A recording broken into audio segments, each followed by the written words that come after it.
Sanya ali jɔyɔrɔ ka bon kosɛbɛ an ka kɛnɛyaw kɔnɔna la kɛnɛya fɛnɛ jɔyɔrɔba bɛ an ka ɲɛnamaya kɔnɔna la Alexis ma sɔn yɔrɔ min ma o bɛ tali kɛ na an b'a fo ka kɛɲɛ n'a ka yetaw ye ka Musa Bangali fɛnɛ fo ale bɛ Alexis ka jani kumakan fara ɲɔgɔn kan an don o don ni sanga kɔnɔna la anw ka bi ma welelen ani ale bɛ na ɲɔgɔn la sɔrɔ sɔni sɔni an bɛ taga an ka nɛgɛ karafitigiw fan fɛ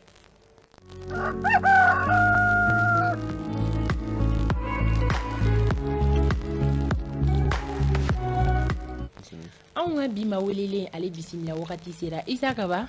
ko école karamɔgɔw ko cogo di awɔ école karamɔgɔ syndicat bɛɛ lajɛlen tɛ ka Bamakɔ école karamɔgɔ syndicat gɛlɛya dɔw bɛ olu ka baaraw taabolo la o de kama olu bɛ ka babali wale kɛ ko l'école ta ko a bɛ sɔn ka gɛlɛya dɔɔni o hukumu kɔnɔ an m'a bila dagirinda la an ko k'an k'u yɛrɛ ɲininka ko in bɛ hukumu jumɛn kɔnɔ ka sɔrɔ kɛ ani école ta tɔ ye panko kelen ani ɲɛwawa ye yaasa ni jamana ɲɛmaaw t'a kalama u ka bɔ a kalama ni jamanadenw t'a kalama u ka bɔ a kalama Adama Asuba ale y'u ka kuma lasela ye Adama Asuba min n'a bɛna ɲɔgɔn sɔrɔ ale bɛna ɲɛfɔli k'an ye u nisɔngoyalen don kun jumɛn Adama i ni sɔgɔma ni sɔgɔma Adama e ye Bamakɔ synergie école karamɔgɔw ka synergie o kuma lasela ye Bamakɔ ta de ko don ko aw nisɔngoyalen don ka kɛɲɛ ni waleya dɔw ye mun de don awɔ ani sɔgɔma Isa Kaba an ka foli bɛ Renouveau TV lamɛnbaga bɛɛ lajɛlen ye u bɛɛ y'i laminɛ k'a f'u ye ko effectivement a bɛ waati damadɔ bɔ san damadɔ bɔ école maître ka hakɛ dɔ bɛ kunbalan na o hakɛ n'an b'a wele ko rappel d'avancement don ani rappel de hiérarchisation don o rappel ninnu san fila o san fila baarakɛla bɛɛ bɛ fɛn fonctionnaire dɔɔni fara u ka sara kan dɔɔni min kan ka fara école maître ka sara kan a waati la 2019 ni 2020 na dɔw yɛrɛ bɛ min ka kɔn o bɛ ɲɛ olu de ma kɛ o kɛ waati la donc o farankan min kan ka na o farankan kɛlen donc a tɔ min tora kɔfɛ o de tɔgɔ kɛra rappel ye o rappel de ma sara hali bi 2019 rappel ma sara 2020 rappel ma sara Bamakɔ synergie de district an ye taama kɛ ka se gouverneur ma ka taama ka se directeur de budget ma ka taama ka se mairie la yalasa parce que rappel a bɛ tɛmɛ nin sira ninnu bɛɛ fɛ nka gouverneur de ye Bamakɔ ɲɛmɔgɔ ye comme nin service nin bɛɛ fana b'ale de ka mara kɔnɔ an ser'u bɛɛ lajɛlen ma ka kuma fɛ k'a fɔ an ka hakɛ bɛ kunbalan na fo mɔgɔw k'a faamuya k'a fɔ ko hakɛ Bamakɔ dɔrɔn kun tɛ dɛ Mali bɛɛ de kun don nka ni sani rappel ka sara papier min bɔ a tɔgɔ mandat de délégation mandat de délégation bɔlen waati min na région tɔw bɛɛ ta sara la ka o nɔgɔn na nka Bamakɔ mandat de délégation bɔra o bɛɛ la hali bi an bɛ kalo dɔw bɔlen ka kɛ kalo 4 ni kalo 5 hali bi hakɛ ma se o tigiw ma an kɔni ka faamuyali la fo tɛ foyi ye fo administration ka sumaya sinon ni wariko gɛlɛya kun don jamana na mandat de délégation kun tɛ bɔ yɛrɛ le fait que mandat de délégation bɔra o kɔrɔ wariko gɛlɛya tɛ nka administration de ka sumaya don Bamakɔ yan ayiwa ni aw ka wari ma sɔrɔ yanni école ta cɛ aw bɛna mun kɛ n'an ka wari ma sɔrɔ sani école ta cɛ an tun bɛ ka baarabila sɛbɛn de bila gouverneur ka tabali kan o baarabila sɛbɛn in bɛ tile 8 de ta k'a daminɛ octobre kalo tile 3 la tile 4 tile 5 n'o bɔra dɔgɔkun mun da o kan k'a daminɛ octobre kalo tile 10 na ka se tile 14 ma o fana bɛn tile 5 ma n'i y'olu fara ɲɔgɔn tile 8 baarabila sɛbɛn b'an bolo ka baara bila tile 8 o yɛrɛ ni wasa sera ka kɛ san'o cɛ dɛ n'an ma wasa o la hali bi an bɛ wajibiya ka baara bila sɛbɛn wɛrɛ labɛn o bila tuguni ayiwa Adama joona mun kan ka kɛ walasa aw ka ninnu bɛɛ to yen min kan ka kɛ sisan kɔni an ka laɲini ye min ye komi fɛn don k'a fɔ ni mandaw bɔra ka ban o kɔrɔ ko katapiko gɛlɛya tɛ jamana ma ka ban ko mɔgɔ mun kan ka baara kɛ olu de ma se ka baara kɛ a cogoya la ni fɛn min y'u bali jamana o se bɛ jamana de ye ka u dɛmɛ u k'o fɛn sɔrɔ walasa u ka se u ka baara kɛ n'olu ka baara kɛ n'anw bilala an ka hakɛ la ka kɔn octobre kalo tile 3 ye anw labɛnnen don ka baara daminɛ octobre kalo tile 3 la n'a fɔ a fɔli de cogo min na nka n'anw ka laɲini kɔni ma sabati anw ma labɛn baara école wuli kama dɛ ayiwa an bɛ i fo merci beaucoup Fanta Tomota teliyara wa jɛra a dɔnna problème bɛ niveau min na a faamuyara an bɛ Adama Asuba fo ka école karamɔgɔ bɛɛ lajɛlen fo Mali fan 14 bɛɛ lajɛlen fɛ. An ka foli bɛ Mali école karamɔgɔ bɛɛ lajɛlen ye. Isa Kaba sanga kɔni ale janfara kosɛbɛ o kama an ka bi fɔli duman filanan an bɛ o sonsori fɔlɔ an bɛ don walawalali ale kɔnɔna la. Omar Koyita bi sɔgɔmada in na kuma se Isa Kaba a bɛna walawalali jɔnjɔn kɛ an ye o b'a yira k'a fɔ ko bɛɛ lajɛlen ka i sigi ka se ka lamɛnni jɔnjɔn kɛ min b'a to faamuyali jɔnjɔn o bɛ sɔrɔ cogoya min na an bɛ taga munumunu Awa Tafili fan fɛ ka na.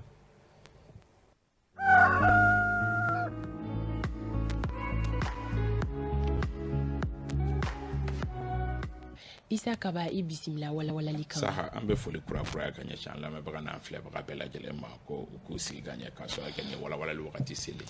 Walawalali wagati ale sera Isa Kaba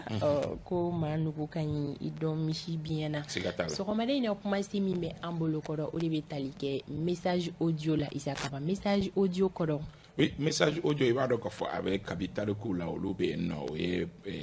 kumakanw ye kumakan minnu ni cikanw don i b'a dɔn k'a fɔ message yɛrɛ n'i ko message simple o b'a yira k'a fɔ ko cikan dɔ dira ka taa cikan kuma dɔ la wagati caman a tun bɛ kɛ sɛbɛnniw de ye lettres ni fɛn wɛrɛw fɛ nka i b'a ye k'a fɔ arakiw ni fɛnw ani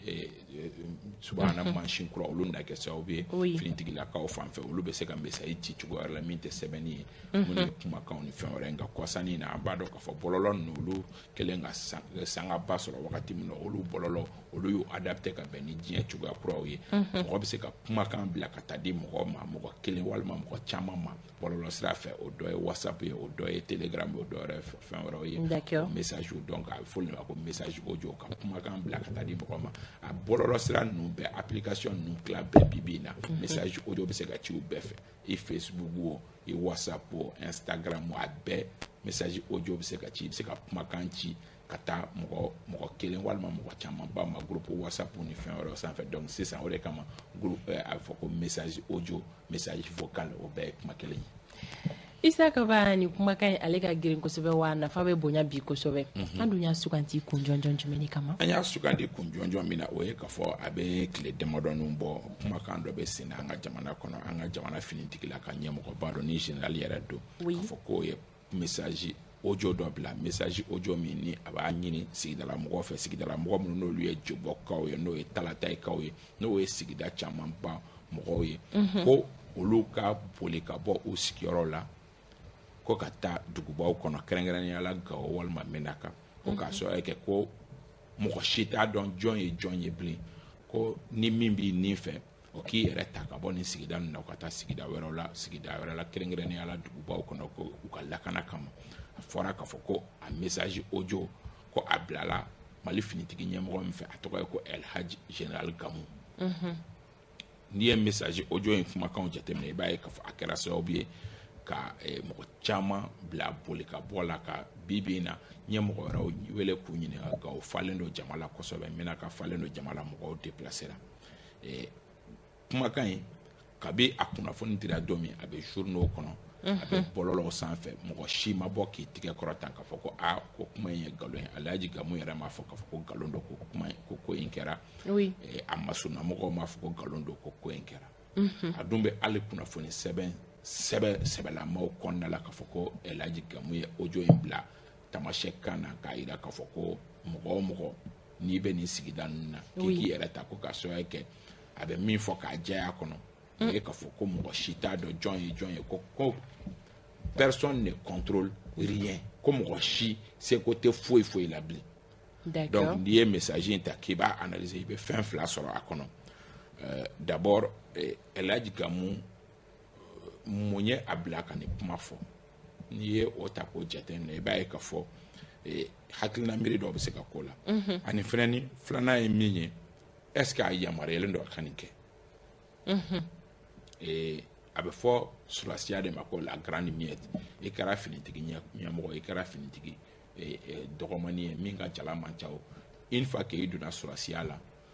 i ka communauté tɛ yen bilen k'a fɔ ko ne ye surasi ye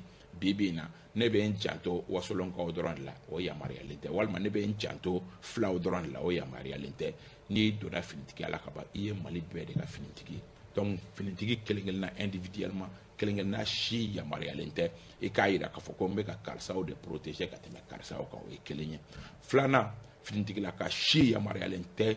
diɲɛ fan si fɛ ka weleli kɛ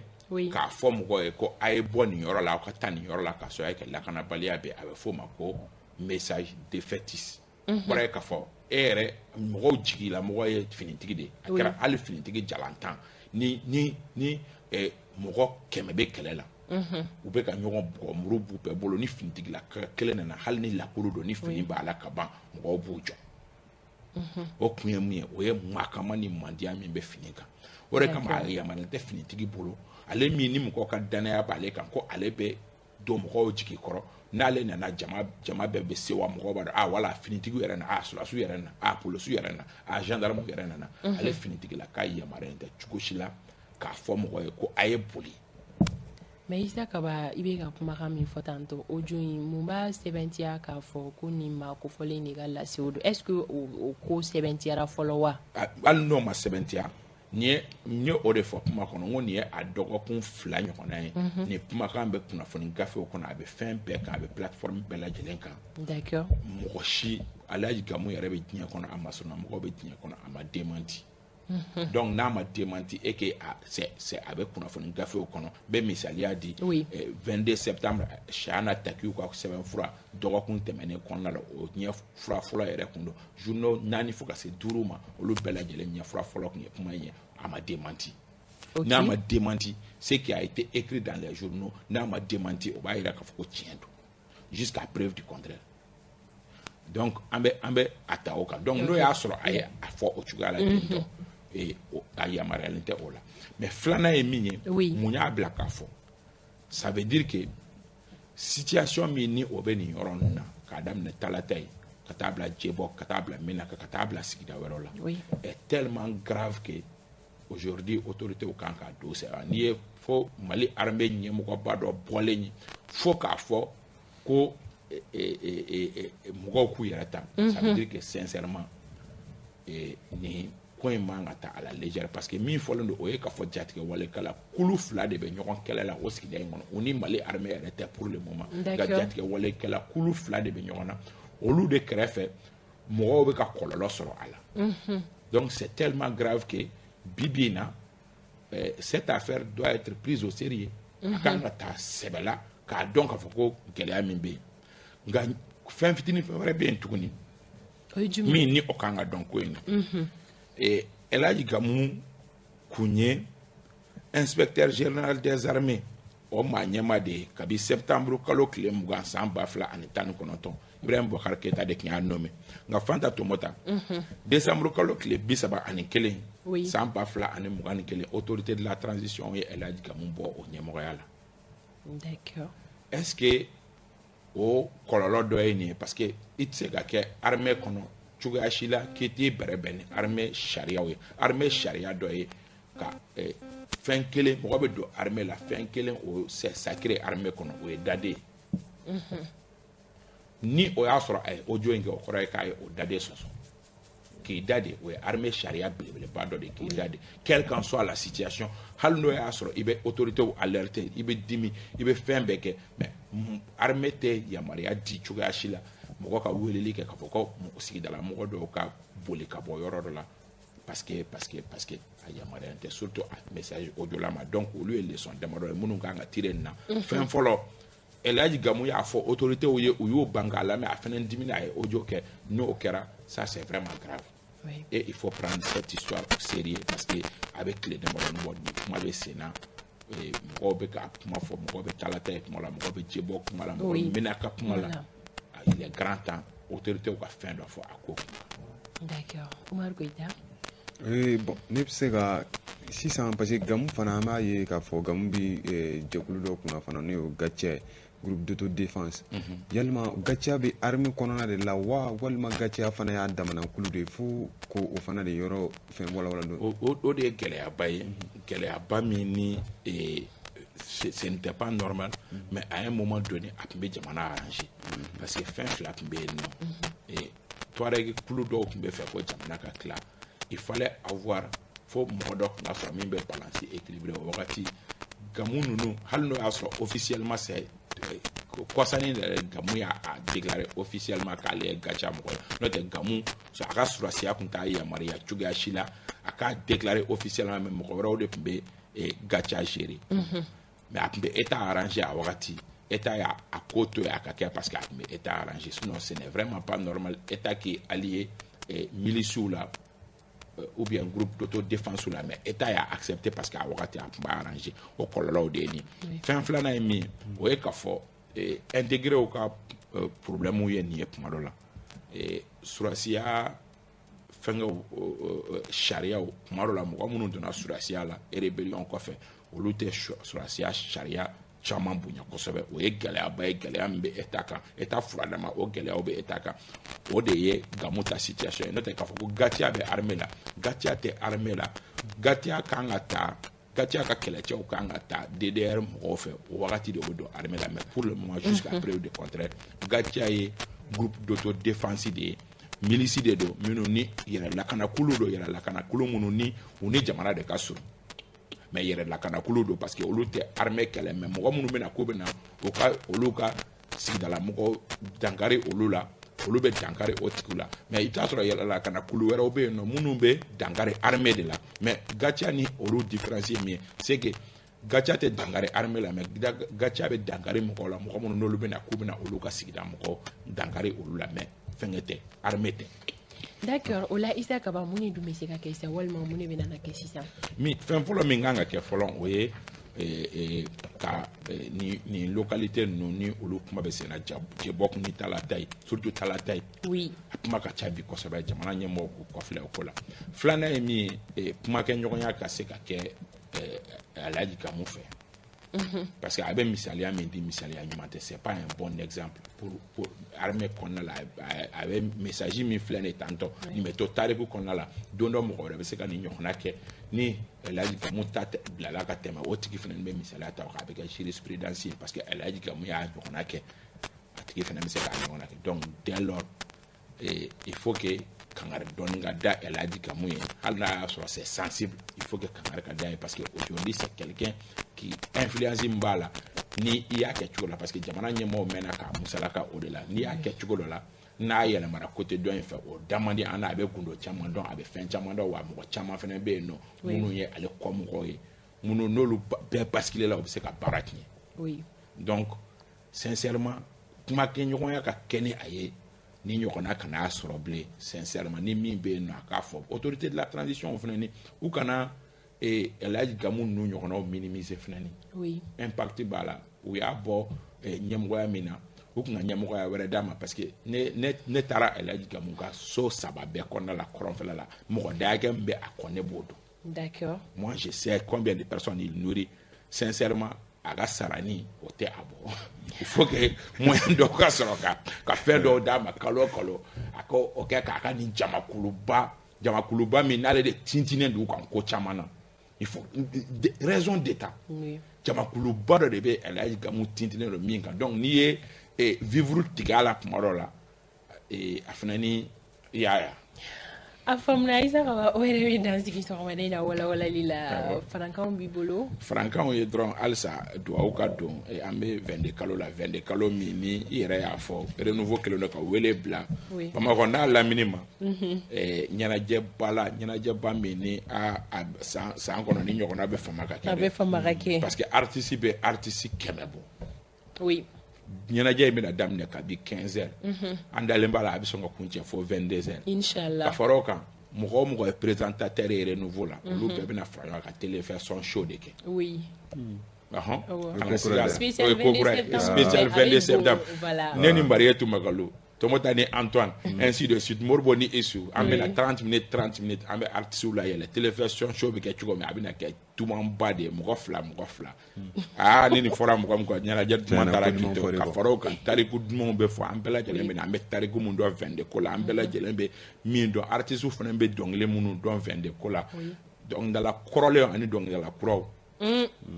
nin fɔra i kɔ ko duman taara k'i to le 21 émission bɛ enregistré le 21 mais a bɛ bɔ le 22 o b'a yɛrɛ k'a fɔ minnu ni Bamakɔ ka surun olu bɛ se ka kɛ a kɛnɛ yɛrɛ kan nka minnu fana n'olu bɛ sigida wɛrɛw la u k'a dɔn k'a fɔ ko le 22 don o jɛmukan bɛ bɔ o b'a lajɛ jabaranin donc ni nin fɔra mɔgɔ min kɔ dɔrɔn san ɲɛnajɛ duma taara k'i to yɔrɔ dogolen tɛ n'i ye 3e pont ɲininkali kɛ i mana kɛ Bamakɔ kɔ fan o fan n'i ye 3e pont ɲininkali kɛ 3e pont yanni i ka yɛlɛ o sanfɛ côté Yirimajɔ si Sotiba yan fan tɛ mais côté Yirimajɔ sɔnni i ka yɛlɛ kɔlɔsiw bɛ yen nɔ n'i ye hali denmisɛnnin fitinin ka ko renouveau bɛ yen o b'a yira la anw ka yɔrɔ ɲɛsinnen don ekɔliso Musabugu ekɔlisoba ma ekɔlisoba kɔfɛ kɛnɛ belebeleba dɔ de bɛ yen nɔ anw ka ɲɛnajɛw bɛɛ bɛ kɛ an ka balontan bɛ kɛ n'i na dɔrɔn i b'an sɔrɔ yen nɔ siga t'a la ko wuli bilalen don maliyɛn bɛɛ lajɛlen ma an ka se ka ɲɔgɔn sɔrɔ renouveau ka spécial 22 septembre ale kɛnɛ kan min baaraw yɛrɛ bɛna kɛ arabadon septembre kalo tile 21 faamuyali ko ɲuman o bɛ lase sanfɛ Isa Kaba sanga tɔ ye kelen an bɛ honorable Jarasuba fo ka Aba ani Yakuba Sise an b'olu fo n'u ka denbayaw bɛɛ lajɛlen Yakuba Sise Tɔnbɔkutukaw fɛ yen nɔ an b'a fo polisikɛ Vincent Kone an bɛ foli d'ale fana ma ka kanubagaw kelen-kelenna bɛɛ lajɛlen fo Sarafilu Kulibali ko ka sɔgɔmada fɛ foli d'i ma a diyara n ye ko n bɛ procureur fo an ma lamɛnbaaw bɛɛ lajɛlen fo ka foli kɛrɛnkɛrɛnya ka se lamɛnbaaw bɛɛ lajɛlen ma Joyila Banamba kɛrɛnkɛrɛnnenya la Segukaw fana Fanta Tumuta siga foyi t'a la ko filacɛkaw ko an ka taa dɛ ko filacɛ k'an bɛ sira la ko il faut que k'an ka taa k'olu kɛlen don ka labɛnba sabati k'an kɔnɔ nk'an bɛna taa ni samiya nɔgɔyara dɔrɔn oui ni Ala sɔnna ma o bɛ an ye ko problème foyi t'a la an bɛ Jibi Kone ale ka foli kɛ ale ye sous-préfet an ka kɔrɔnfɛ marabolo dɔw kɔnɔna na Umaru Darame ale bɛ ɲɛwili ni an mana furumuso Awa Kabaya fo ka denbaya bɛɛ lajɛlen fo an ka foli bɛ se Musa Traoré ma ale ye garde ye état major kɔnɔna la ka ani sɔgɔma ni sanga kɔnɔna la madame Sali Tanti Jaba an ka musokɔrɔba don an bɛ foli d'a ma Safiatou Traoré fo yan fo Faransi ne ba de don an bɛ sɔgɔmada fɛ foli d'a ma Umar Koyita an ka jibila baarakɛbagaw an ka foli ba bɛ u ye Hawa Tafili Touré ale bɛ réalisation na Batoma Kane nɛgɛw karafe bɛ ale bolo Boubacar Jarabad ale bɛ régie kɔnɔna la Mohamed Touré ka farazi Burama Koni kan olu bɛ montage la ka bɛɛ fo ka bɛɛ wale ɲuman dɔn an bɛna wuli k'an sigiyɔrɔ to Adel Samaki bolo a bɛ na dugu kunkan ko kɛnɛ sigi sini sɔgɔma 7h15 an bɛ ɲɔgɔn lasɔrɔ ni Ala ma basi kana Ala ka tile yɛrɛ bɛn yelen bɔra ɲɛta dugu bi jɛ bɛn ka di sabu